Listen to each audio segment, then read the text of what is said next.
من بداية وجود البشر على الأرض وظهر معاهم الخير والشر من أول قابيل وهابيل لحد يومنا ده. وطبعا الشر والإجرام في كل عصر بياخد شكل مختلف، لكن السفاح اللي هنتكلم عنه النهاردة ده كان سابق عصره شوية واتعرف في مصر باسم السفاح المثقف. وده بسبب انه كان صاحب دار نشر كبيرة وقدر انه يتعرف على فنانين وشخصيات مهمة في المجتمع، لكن كل ده كان ستارة لواحد من أذكى المجرمين في تاريخ مصر. ومن كتر ما هو ذكي وقصته غريبة عمل عليها نجيب محفوظ رواية واتعمل منها فيلم من أشهر الأفلام المصرية، وهو فيلم اللص والكلاب. فتعالوا نشوف بطل القصة الحقيقي، محمود أمين سليمان، شاب مصري أصله من محافظة قنا. والده سافر لبنان في بداية حياته وأسس شركة لشحن البضايع وخلف 5 بنات و3 ولاد، لكن المهم من ضمن الأولاد دول هو محمود، واللي بدأ يبان عليه ملامح الإجرام من سن صغير جدا. في بعض الروايات بتقول إنه كان بيسرق زمايله في المدرسة وهو عنده 7 سنين بس، ولما مامته كانت بتعرف الموضوع ده كانت بتزعقله وبتضربه وبتقوله يرجع الحاجات اللي سرقها دي. ومع الوقت محمود كبر وكبر الإجرام جواه، ولما وصل لسن 9 سنين بس انضم لعصابة في لبنان بتسرق بيوت الأغنياء، وبقى أصغر عضو في العصابة في الوقت ده. وكان كل دوره في الجرايم إنه ينط من على سور الفيلا أو البيت اللي هيسرقوه ويعدي الناحية التانية يفتح لهم الباب، لأنه ولد صغير ورفيع ويقدر يطلع السور بسهولة. وفضل محمود على الحال ده لحد ما كبر وبقى شاب، واشترك مع العصابة دي في سرقة بيت الرئيس اللبناني كميل شمعون. لكن الحادثة دي ما كانتش حادثة سرقة بس، دول قتلوا واحد من حراس الرئيس، وطبعا العصابة كلها اتقبض عليها بسبب اللي عملوه ده ودخلوا كلهم السجن. ولما أمين والد محمود عرف باللي حصل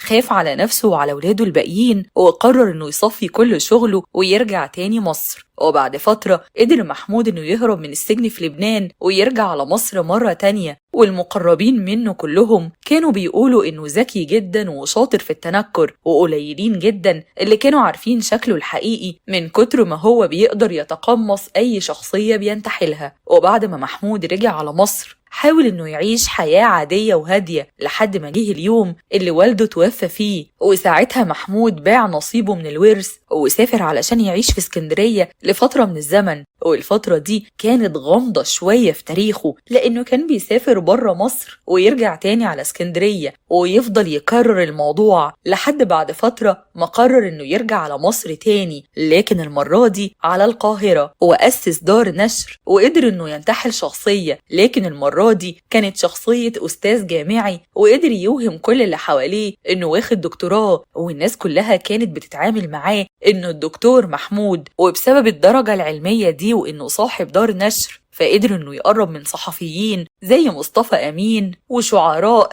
زي كامل الشناوي، وكمان قرب من عبد الحليم حافظ نفسه. وبدأ محمود يمارس نشاطه الإجرامي والسرقة على المشاهير نفسهم اللي بيقعدوا معاه بعد ما بيعرف منهم معلومات عنهم أو عن المقربين منهم، لدرجة إنه دخل فيلا أحمد شوقي وسرق منها تمثال عبارة عن نخلة ذهبية كرموا بيها أمير البحرين بمناسبة حصوله على لقب أمير الشعراء. وكمان سرق فيلا أم كلثوم واتقبض عليه المرة دي، لكنه خرج منها بسبب إنه قال إنه ما كانش بيسرق ولا حاجة، وإنه بس كان جاي يقابل الشغالة لأنه بيحبها وعايز يعترف لها، وطبعا ما كانش في حيازته أي مسروقات وخرج منها. وكمان سرق فيلا مليونير كبير في اسكندرية اسمه سباهي باشا، وفيلا تانية لصاحب مصنع غزل ونسيج وغيرهم لحد ما جت اللحظة الفاصلة في حياة محمود واللي حولته من سارق لقاتل. والبداية كانت مع جوازه من واحدة اسمها عواطف، لكنه طلقها في ليلة الدخلة، وبعد شوية شاف بنت تانية اسمها نوال عبد الرؤوف، وهي دي بقى بطلة القصة. ونوال في الوقت اللي شافها فيه محمود كانت مخطوبة لتاجر كبير من الزقازيق وقربت تتجوز، لكن محمود دخل على العيلة بتاعتها بتقله ووراهم الفلوس والعربية والشقة المفروشة وكل حاجة. وفعلا نوال فسخت خطوبتها واتخطبت لمحمود، بس الشرطة في الوقت ده عرفت واتحركت علشان تقبض عليه، لكن الخبر اتسرب لمحمود وقرر انه يهرب يوم الفرح واختفى تماما ومحدش عرف مكانه بعد كده. والشرطة راحت لأهل نوال وعرفوهم ان ده حرامي ونصاب كبير ولازم يخلوا بنتهم تبعد عنه. بس بعد فترة رجع تاني محمود وأغراهم بفلوس أكتر وشقة على أعلى مستوى وأي حاجة تخلي أهلها يوافقوا، لحد ما فعلا وافقوا المرة دي واتجوزوا. لكن مهما كان الشخص ذكي وواخد باله أكيد هيغلط غلطة، وهتكون دي اللي بيقولوا عليها غلطة الشاطر بألف. وفعلا محمود اتقبض عليه في واحدة من السرقات بتاعته، وتم اتهامه في 58 قضية سرقة ونصب. وصديقه المحامي بدر الدين قال له ما تقلقش، أنا هخرجك من كل ده من غير ما تاخد ولا يوم. لكن المشكلة إنه هو في السجن اتسربت له أخبار إن مراته نوال بتخونه مع المحامي بدر الدين، وساعتها شك إن بدر متعمد إنه يأخر الورق وإجراءات المحكمة وبيأجل الجلسات علشان الدنيا تخلاله مع نوال، وحس إن بدر الدين قاصد يقعده أطول فترة ممكنة في السجن. علشان كده كان شغله الشاغل في الوقت ده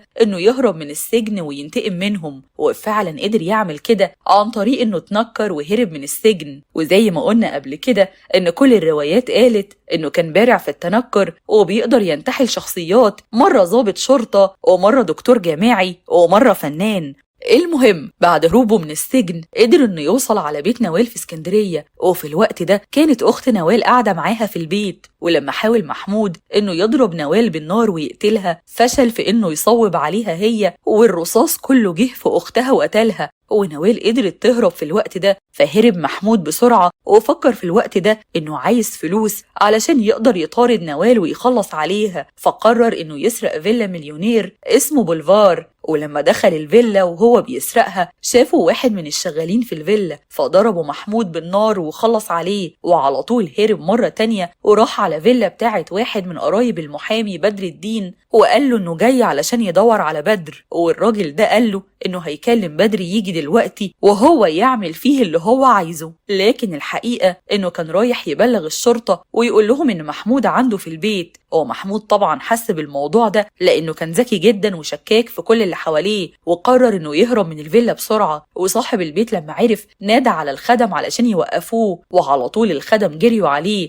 لكن محمود خلص عليهم وهرب. ومن وقتها وانتشرت قصة محمود في كل الجرايد المصرية، وبقى معروف باسم السفاح المثقف، وبقى ليه خبر يومي بينزل في الجرايد المصرية كلها. ومع الوقت بدأت الأخبار تنتشر عن أسطورة السفاح المثقف، واتقال إنه دخل بيت في الدقي في القاهرة وسرق منه ذهب بقيمة 3000 جنيه، وصاحبة البيت لما شافته عملت نفسها نايمة. وطلعوا في الوقت ده فنانين كتير قالوا إن السفاح اتصل وهددهم، ومنهم تحية كاريوكا وحسن فايق وماجدة وغيرهم. لكن المشكلة إن معظم التهديدات دي كانت من ناس عاملة نفسها السفاح، وبيتصلوا على الفنان يطلبوا منه فلوس ويقول إن هو السفاح محمود، ولو ما جبتش الفلوس هخلص عليك. لحد ما وصلنا لسنة 1960 ونشرت الشرطة المصرية خبر في الجرايد إن اللي يساهم في القبض على السفاح هياخد مكافأة 1000 جنيه، وال1000 جنيه دي كانت رقم كبير سنة 1960. ولما محمود حس إنه متحاصر في مكانه قرر إنه يغير الوجهة المرة دي ويسافر على الصعيد في بلده هنا، ويبقى غير خالص القاهرة واسكندرية. وفعلا قدر يركب مع سواق عربية نقل وقاله يوصله لأقرب مكان في طريقه، والراجل كان طيب وقاله يركب معاه. لكن في الطريق